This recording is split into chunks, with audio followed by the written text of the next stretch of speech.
Hindu ഐക്യവേദിയുടെ മുഖ്യരക്ഷാധികാരി KP Sasikala ടീച്ചറുണ്ട് പ്രതികരിക്കാൻ.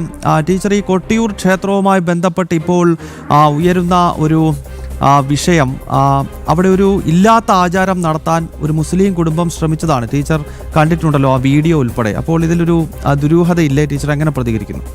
തീർച്ചയായും അതിലൊരു ദുരൂഹതയുണ്ട് എന്ന് അറിയുകയും കുറച്ച് നാളുകളായി ഞാൻ ആ വിഷയത്തിന്റെ പുറകെ ഞാനൊക്കെ ഒപ്പം സഞ്ചരിച്ചിട്ടുണ്ട്.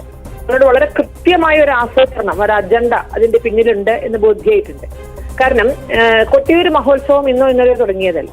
അത് കഴിഞ്ഞ കുറച്ച് പതിറ്റാണ്ടുകളായി, നൂറ്റാണ്ടുകളായി നടക്കുന്ന ഒരു സംഗതി. കഴിഞ്ഞ കുറച്ച് പതിറ്റാണ്ടുകളായി കണ്ണൂർ ജില്ലയ്ക്ക് അപ്പുറം അതിന്റെ ശ്രദ്ധ ചെല്ലുകയും കേരളത്തിൽ നിന്നും ഇപ്പോൾ 1-2 വർഷമായി കർണാടകയിൽ നിന്നൊക്കെ വലിയ തോതിലുള്ള ഭക്തജനത്തിന്റെ ഒഴുക്ക് എന്ന് തന്നെ പറയാവുന്ന വിധത്തിൽ കൊട്ടിയൂര് നടക്കുന്നുണ്ട്.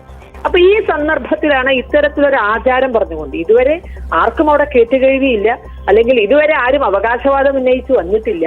അപ്പോ എരുമേലിയിൽ വാവരക നടയിൽ വീഴുന്ന പണം, അല്ലെങ്കിൽ ശബരിമലയിൽ അതുമായി ബന്ധപ്പെട്ട ഒരു സിനിമയ്ക്ക് ശേഷം അവിടെ അനുവദിച്ചു കൊടുത്ത ഒരു വാവർനടയിൽ വീഴുന്ന പണം, ഇത് കൃത്യമായി ചാനലൈസ് ചെയ്ത് കൊണ്ടുപോവുക എന്ന ദുരുദ്ദേശത്തോടു കൂടി സാധാരണക്കാരന്റെ ഇടയിലല്ല, വളരെ ഉന്നത തലങ്ങളിൽ നടന്നിട്ടുള്ള ഒരു ഗൂഢാലോചനയുടെ ബാക്കിയാണത്.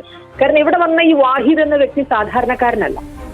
കർണാടകയില് വളരെ കൂടുതൽ അവിടുത്തെ ഭരണകൂടവുമായി വളരെ കൂടുതൽ പലരും പറഞ്ഞൊരു മിനിസ്ട്രി റാങ്ക് എന്നൊക്കെ പറയുന്നുണ്ട്. അപ്പൊ അത്തരത്തിൽ അവിടെ വളരെ പ്രാധാന്യമുള്ളൊരു VIP ആണ്. അപ്പോ ആ VIP ഇവിടെ കഴിഞ്ഞ വർഷം വരെ വന്നില്ല എങ്കിൽ കേരളത്തിലെ ഭരണമാറ്റം അതിനൊരു കാരണമായിട്ടുണ്ട്. കാരണം ഇപ്പൊ അവിടെയും ഇവിടെയും ഒരേ വിഭാഗമാണ് ഭരിക്കുന്നത്. അവിടെയും കോൺഗ്രസ് ആണ്, ഇവിടെയും കോൺഗ്രസ് ആണ്.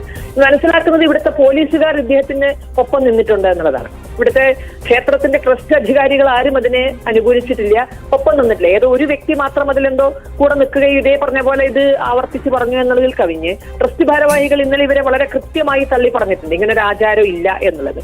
1912 പ്രസിദ്ധീകരിച്ച ദക്ഷിണകാശി മഹാത്മ്യം എന്ന ചന്തു നമ്പ്യാർ ഇറങ്ങിയിട്ടുള്ള, മതിലേരി ചന്തു നമ്പ്യാർ എഴുതിയിട്ടുള്ള ദക്ഷിണകാശി മഹാത്മ്യം, വളരെ അപൂർവമായ കൃതികൾ കിട്ടാനില്ല, പക്ഷെ എന്നാലും ആരുടെയൊക്കെ കയ്യിലുണ്ട്. അതിൽ കൃത്യമായ എല്ലാ ആചാരവും പറഞ്ഞിട്ടുണ്ട്. അതിൽ പോലും അവർ പറയുന്നത് 1912 ഓർക്കണേ, അവര് പറയുന്നത് ഒരു കേട്ടുകേൾവി, ഒരു ബൗദ്ധൻ മുമ്പ് ഇങ്ങനെ ഒരു ചടങ്ങ് ദീപാവലി കെട്ട് നടത്തിയിരുന്നു എന്നും അത് പിന്നീട് ഒഴിവായി പോയി എന്ന്. അപ്പൊ അതിന് അദ്ദേഹം പറയുന്ന കാരണം ഹിന്ദുക്കളുടെ അമ്പലമല്ലേ, എടുത്ത കൃതിയിൽ പറയുന്നുണ്ട് ഹിന്ദുക്കളുടെ അമ്പലമല്ലേ, അതുകൊണ്ട് വേണ്ട എന്ന് ബൗദ്ധൻ വിചാരിച്ചതാകാം. അങ്ങനെ അത്തരത്തിൽ അതുകൊണ്ട് അവർ ഒഴിവായി പോയതാകാം, അതിന്റെ ഇതൊക്കെ അവർക്കുണ്ടായി എന്ന നിലയിൽ ഒരു പരാമർശമായത്. 1912 പോലും ഇങ്ങനൊരു കേട്ടുകേഴ്വിയേ ഉള്ളൂ. അവിടെ ലോക്കലായ ആളുകൾ പറയുന്നത് പണ്ട് ഇത് ചെയ്തിരുന്നത് വനവാസി സമൂഹം തന്നെയാണ്, കുറിച്യ വിഭാഗമാണ്. അപ്പോ അത്തരത്തില് മറിച്ചൊന്നും അവർക്ക് ആർക്കും അറിയാത്തൊരു മുസ്ലിം കുടുംബം എവിടെ നിന്ന് കയറി വന്നു, അതും കർണാടകയിൽ നിന്ന്. ഇതുവരെ അവർക്കില്ലാത്ത ഈ ഒരു അവകാശവാദം കൊണ്ടുവരുന്നത് ഭക്തജനങ്ങളുടെ ഒഴുക്ക് വന്നപ്പോൾ ഉണ്ടാകെ പണം തട്ടാനുള്ള ഒരു ദുരുദ്ദേശമാണ്. ഇതൊരിക്കലും അംഗീകരിക്കാൻ സാധിക്കില്ല. ഇതിൽ ആരും ഇവിടെ വിലക്കെടുത്തുകൊണ്ട് ഇല്ലാത്തൊരു ആചാരം പറഞ്ഞു കൊടുക്കാൻ ഒരു വ്യക്തിയെ കിട്ടിയിട്ടുണ്ട്, ബാക്കി ആരെയും കിട്ടിയിട്ടില്ല. അപ്പൊ ട്രസ്റ്റ് അധികാരികൾ ഇന്നലെ പത്രസമ്മേളനത്തിൽ വളരെ കൃത്യമായി പറഞ്ഞിട്ടുണ്ട്, ഇത് ഗൂഢാലോചനയാണ്, ഇങ്ങനെ ഒരു ആചാരം ഇല്ല. അപ്പോ അതുകൊണ്ട് തന്നെ ഇതിന്റെ പിന്നിൽ എന്തൊക്കെയോ നടന്നിട്ടുണ്ട്. അപ്പോ ഈ ആചാരം ഇനി തുടരില്ല, അതുറപ്പ്. അദ്ദേഹം അവിടെ വരികയും എന്തോ കല്ലിടുകയും പ്രാർത്ഥന നടത്തുകയും അത് വീഡിയോ എടുത്ത് പ്രചരിപ്പിക്കുകയും ചെയ്തു. അപ്പോ അത്ര നിഷ്കളങ്കമല്ല ആ വരവ് എന്നുള്ളത്. അപ്പൊ ഒരു വാഹിദിന്റെ ആകട്ടെ അവരൊരു ജിഹാദി അജണ്ട കൊട്ടിയൂരപ്പന്റെ തിരുനടയിൽ സമ്മതിക്കില്ല. അപ്പൊ ഇത് ഇനി തുടരില്ല എന്ന് നമുക്കൊക്കെ ബോധ്യമുണ്ട്. പക്ഷെ എന്നാലും ഇത് ഇനി ഒരു ക്ഷേത്രത്തിലും നടക്കാതിരിക്കാൻ വേണ്ട മുൻകരുതൽ എടുക്കണമെങ്കിൽ ഇതിന്റെ പിന്നിലേക്ക് അന്വേഷണം പോകണം.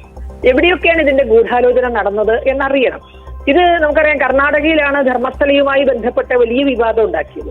അപ്പോൾ ഭക്തജനങ്ങൾ വരുന്ന എല്ലാ ക്ഷേത്രങ്ങളെയും വിവാദ കേന്ദ്രമാക്കുകയും അവിടെയൊക്കെ ഇപ്പൊ എന്ത് വന്നു, മതേതരത്വത്തിന്റെ പേരിൽ അദ്ദേഹം വന്ന് ചടങ്ങ് നടത്തുമ്പോൾ വർഗീയവാദികളായ ഹിന്ദുക്കൾ തടഞ്ഞു എന്ന നിലയിലേക്ക് ഒരു നെറേഷൻ അതിൽ പോകാൻ പറ്റും.